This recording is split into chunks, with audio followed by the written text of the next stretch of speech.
Shalom famille, que le Seigneur bénisse abondamment. Je suis dans la joie. Aujourd'hui, c'est vendredi et je voudrais partager avec vous un petit message comme à l'accoutumée. Alors, on se retrouve le vendredi.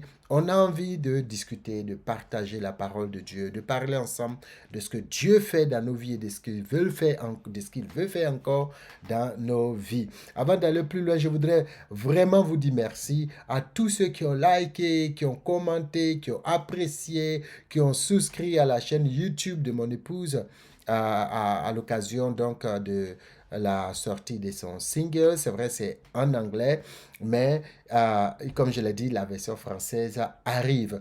Et je voudrais vous encourager à vous abonner à sa chaîne YouTube parce que de grandes choses sont en cours de préparation, sont en train de venir et je crois que vous serez vraiment édifiés. Donc, que le Seigneur bénisse abondamment. N'hésitez pas à lui envoyer des messages, en tout cas sur son Facebook. Alors, voilà, sur YouTube aussi. En tout cas, que le Seigneur bénisse abondamment. On a été touché par l'expression de votre amour, l'accueil que vous avez réservé à ce single-là. Vraiment, que le Seigneur bénisse et l'aventure continue avec le Seigneur. Eh bien, aujourd'hui, je voudrais partager avec vous un petit verset qui est très, très, très puissant. Alors, si vous regardez derrière moi, je crois que c'est ici, il est dit, la ville s'élève par la bénédiction des hommes droits. Elle est renversée par la bouche des méchants. Et ça, c'est un petit dessin que ma fille a fait. Voilà, la ville s'élève. Aujourd'hui, je veux on va circonscrire ça à la vie, ma vie. Ta vie s'élève par la bénédiction des hommes droits. Si je suis droit, la déclaration que je fais sur ma vie va élever ma vie. Si je suis dans une ville, la déclaration que je fais sur cette ville va l'élever parce que je suis juste. Parce que la réalité, c'est que dans notre société aujourd'hui, et j'aime Pasteur Sanogo quand il exprime cette idée-là de façon claire, pendant que nous sommes en train de chercher, Seigneur, fais-moi grâce, bénis-moi, ceci, cela, il y a des gens qui sont quelque part en train d'invoquer des esprits méchants sur les nations, sur les familles, sur les écoles, un peu partout. Que faisons-nous en tant qu'enfants de Dieu? Proverbe chapitre 11, le verset 11, qui est le verset que je viens de montrer là, dit clairement, la ville s'élève. Si vous voulez, le pays s'élève. Ça veut dire le pays continue de grandir. Il s'élève au-dessus des mêlées. Le pays est victorieux par la bénédiction des hommes droits. Sommes-nous des hommes droits? Sommes-nous des hommes justifiés? Sommes-nous des personnes que le Seigneur a appelées à bénir nos familles, nos nations, nos régions, nos villages, nos entreprises? Ou bien faisons-nous partie des méchants qui la font donc, qui la renversent? Croyez-moi, il y a des gens dont le travail de renverser à travers leur bouche, à travers les déclarations, les proclamations qu'ils font, les villes et les vies. Alors nous, en tant qu'enfants de Dieu, notre rôle, c'est de déclarer, c'est de proclamer les merveilles de Dieu, les faveurs de Dieu sur nos propres vies, sur la vie de nos familles, de nos nations, sur la vie de nos entreprises, de nos enfants, de nos époux et nos épouses, pour que la gloire de Dieu vienne. Parce qu'au commencement, Dieu a tout créé par la parole. La bouche fait référence à la parole. Quelle est la nature, la qualité de nos déclarations? Qu'est-ce que nous disons? Alors, la Bible nous dit que de la même bouche, il ne peut sortir quelque chose de positif et de négatif, de doux et de pas doux. En tout cas, la même source ne peut pas donner quelque chose à la fois de doux et par exemple, et d'amer, de sucré et d'amer, parce que la source a une seule origine. Alors, si nous, en tant qu'enfants de Dieu, notre source, c'est le Seigneur, eh bien, les paroles qui sont sorties de la bouche de Jésus étaient des paroles qui bâtissent, des paroles qui font du bien, des paroles qui élèvent. Et donc, à travers notre bouche, il faut que nous puissions élever nos nations, nos familles, nos vies. Souvent, les situations autour de nous peuvent être tellement difficiles qu'on est en train, qu'on déclare ce que l'ennemi veut qu'on déclare justement pour que cela vienne à existence. Parce que notre bouche crée. Vous savez, quand on dit une parole, par exemple, tout ce que je suis en train de vous dire actuellement avec ma bouche, ma parole, je ne peux plus reprendre cela. n'est-ce pas? Cela va créer quelque chose, soit pour moi, parce que j'y crois, ou pour toi, parce que tu y crois. Donc forcément, tout ce qui sort de notre bouche crée du bon ou du pas bon. Alors il nous appartient de décider ce qu'on veut créer. Et ce qu'on veut créer doit sortir ici, mais là, en premier. En premier.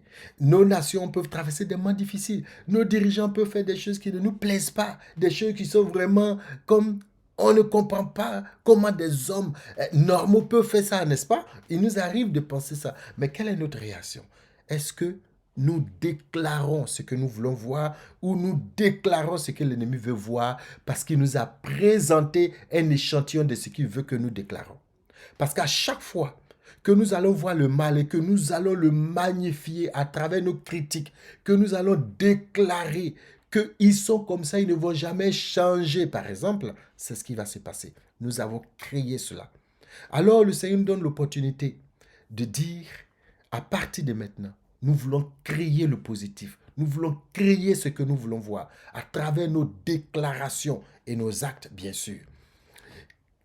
Néhémie, dans la Bible, dans le livre de Néhémie, on va voir que Néhémie va être avec le roi, son visage va être un bizarre, le roi va dire, mais qu'est-ce qui se passe? Il va dire, mais les murailles de Jérusalem sont détruites, tout est gâté là-bas, et ceci, cela, le roi va donner l'autorisation d'aller rebâtir. Donc Néhémie, Esdras, c'est la même génération. Et puis, quand il arrive, à partir du chapitre 2, Néhémie va encourager le peuple. Mais vous voyez, dans l'environnement, dans cet environnement-là, il va avoir des oppositions, il va avoir des ennemis. Mais Néhémie va leur dire, et peut-être que si je peux trouver le chapitre 2, il va dire au verset 17, je leur dis alors. Vous, bon, ça c'est la version, je crois, c'est la version Louis II. Donc, vous voyez le malheureux état où nous sommes. Jérusalem est détruite et ses portes sont consumées par le feu. Venez, rebâtissons la muraille de Jérusalem et nous ne serons plus dans l'opprobre. Quand vous allez à la fin, j'ai vu au verset 20 par exemple, il dit, et je leur fis cette réponse, donc à ceux qui venaient pour les intimider, le Dieu des cieux nous donnera le succès. Nous, ses serviteurs, nous nous lèverons et nous bâtirons. Mais vous, vous n'avez ni part, ni droit, ni souvenir dans Jérusalem. Donc, on voit bien ici un Néhémie déterminé, malgré ce qu'il voit autour de lui, à déclarer ce qu'il veut voir. Il déclare, le Seigneur nous donnera du succès. Actuellement, tout est chaos. Mais nous avons du succès, nous aurons du succès, nous allons réussir. Eh bien, la question que nous posons, c'est quelle est notre attitude quand rien ne va? Qu'est-ce que nous déclarons quand rien ne va? Quand tout a échoué, quand la relation ne marche plus, quelles sont les déclarations que nous faisons pour que les choses reprennent le chemin de la volonté de Dieu? Est-ce que nous déclarons ce que nous voyons qui est mal ou nous déclarons ce que nous voulons voir qui n'est pas encore? Parce que c'est justement la définition de la foi. La foi est une ferme assurance des choses qu'on espère, une démonstration de celles qu'on ne voit pas. Eh bien, elles ne sont pas encore. Ce qu'on voit, c'est un chaos. Ce qu'on voit, c'est vraiment de la désolation. Mais qu'est-ce qu'on veut vraiment voir?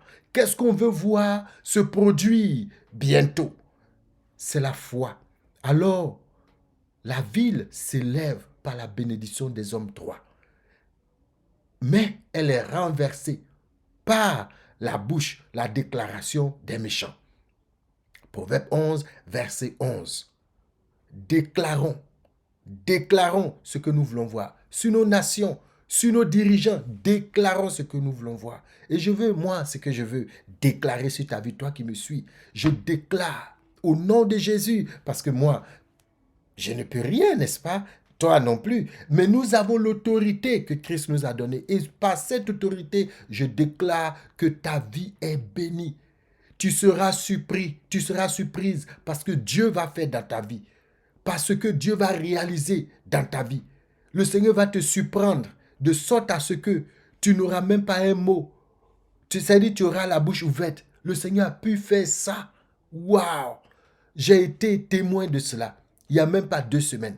Je suis là et puis je me dis, mais attends, Qu'ai-je fait pour mériter cela? Dieu le fera pour toi. Je le déclare au nom de Jésus. Je le déclare au nom de Jésus. Le Seigneur fera une grande chose dans ta vie. Dans les heures, dans les jours qui viennent, tu recevras une nouvelle qui va te faire un grand wow dans ta vie. C'est la déclaration que je veux faire parce que c'est ce que je veux de tout mon cœur pour vous tous qui me suivez, pour vous tous qui êtes mes frères dans le Seigneur. Que le Seigneur bénisse abondamment. On ne va pas durer parce qu'on n'est pas là pour durer, n'est-ce pas? Donc, on se retrouve le vendredi prochain. D'ici là, soyez bénis, soyez richement bénis, soyez abondants. Comme le pasteur Sanogam le dit, je le suis beaucoup, d'accord? Donc, ne m'en voulez pas.